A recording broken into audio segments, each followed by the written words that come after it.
ವಿದ್ಮಹೇ ವೈದ್ಯರಾಜಾಯ ಧೀಮಹಿ ತನ್ನೋ ಧನ್ವಂತರಿ ಪ್ರಚೋದಯಾತ್. ನಮಾಮಿ ಧನ್ವಂತರಿಂ ಆದಿದೇವಂ ಸುರಾಸುರೈರ್ವಂದಿತಪಾದಪದ್ಮಂ ಲೋಕೆ ಜರಾರುಗ್ಭಯಮೃತ್ಯುನಾಶಂ ದಾತಾರಮೀಶಂ ವಿವಿಧೌಷಧೀನಾಂ. ಆರೋಗ್ಯವನ್ನು ಕಾಪಾಡಿಕೊಳ್ಳಲಿಕ್ಕೆ ಹಲವಾರು ರೀತಿಯಾದಂತಹ ಮಾರ್ಗಗಳಿದೆ. ಸರಿಯಾದ ಆಹಾರ ಪದ್ಧತಿಯನ್ನು ಫಾಲೋ ಮಾಡುವಂಥದ್ದು, ಆರೋಗ್ಯವನ್ನು ಸದೃಢವಾಗಿ ಕಾಪಾಡಲಿಕ್ಕೆ ನಿಯಮಿತವಾಗಿ ವ್ಯಾಯಾಮವನ್ನು ಮಾಡುವಂಥದ್ದು, ಸರಿಯಾಗಿ ನಿದ್ದೆ ಮಾಡುವಂಥದ್ದು, ಹೀಗೆ ಅನೇಕ ವಿಧಗಳಿಂದ ಆರೋಗ್ಯವನ್ನು ಕಾಪಾಡಲಿಕ್ಕೆ ಪ್ರತಿಯೊಬ್ಬರು ಪ್ರಯತ್ನ ಪಡಬೇಕು. ಇಂದಿನ ದಿನ ವ್ಯಾಯಾಮದಿಂದ ಉಂಟಾಗುವಂತಹ ವಿವಿಧ ರೀತಿಯ ಉಪಯೋಗಗಳನ್ನು ನೋಡೋಣ. ಯಾರು ನಿಯಮಿತವಾಗಿ ಪ್ರತಿನಿತ್ಯ ವ್ಯಾಯಾಮವನ್ನು ಮಾಡ್ತಾರೋ ಅವರಲ್ಲಿ ಶರೀರ ಪೋಷಣೆ ಸರಿಯಾಗಾಗ್ತದೆ. ಶರೀರ ಪೋಷಣೆ ಅಂತೇಳಿದರೆ ಸೇವಿಸುವಂಥ ಆಹಾರ ಸರಿಯಾಗಿ ಜೀರ್ಣವಾದ ನಂತರ ದೊರಕುವ ಅಂಶದಿಂದ ಶರೀರದ ಎಲ್ಲ ಘಟಕಗಳು ಸರಿಯಾಗಿ ಪೋಷಿಸಲ್ಪಡಬೇಕು. ನಿಯಮಿತವಾಗಿ ವ್ಯಾಯಾಮ ಯಾರು ಮಾಡ್ತಾರೋ ಅವರಲ್ಲಿ ಶರೀರ ಪೋಷಣೆ ಉತ್ತಮ ರೀತಿಯಲ್ಲಿ ಆಗ್ತಾ ಇರ್ತದೆ. ವಿವಿಧ ಅಂಗಾಂಗಗಳು ದೃಢವಾಗಿರ್ತದೆ, ಕೈ ಕಾಲು ಗಟ್ಟಿಯಾಗಿರ್ತದೆ.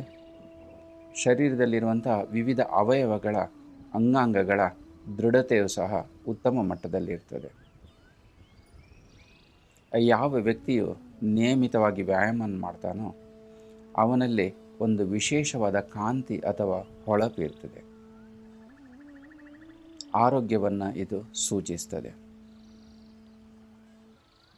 ಯಾರು ಸರಿಯಾಗಿ ವ್ಯಾಯಾಮವನ್ನು ದಿನನಿತ್ಯ ಮಾಡ್ತಾರೋ ಅವರಲ್ಲಿ ಹಸಿವು ಚೆನ್ನಾಗಿ ಆಗ್ತದೆ.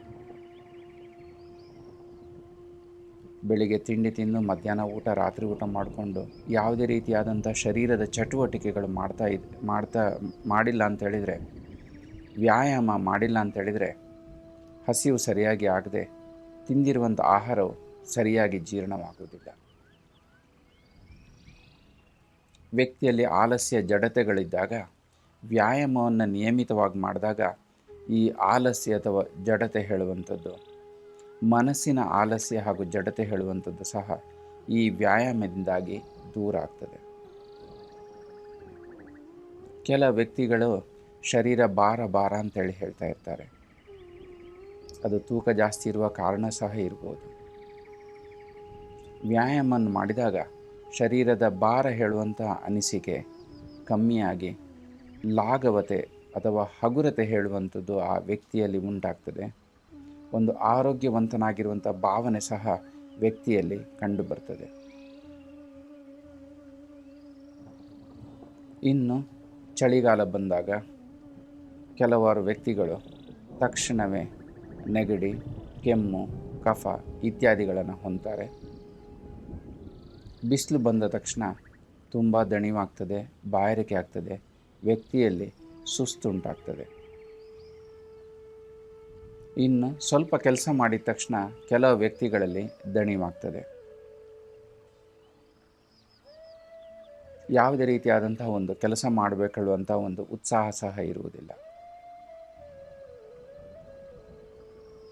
ಈ ಎಲ್ಲವುಗಳನ್ನು ಮೀರಿ ನಿಲ್ಲಲಿಕ್ಕೆ ವ್ಯಾಯಾಮ ಹೇಳುವಂಥದ್ದು ಸಹಾಯ ಮಾಡ್ತದೆ.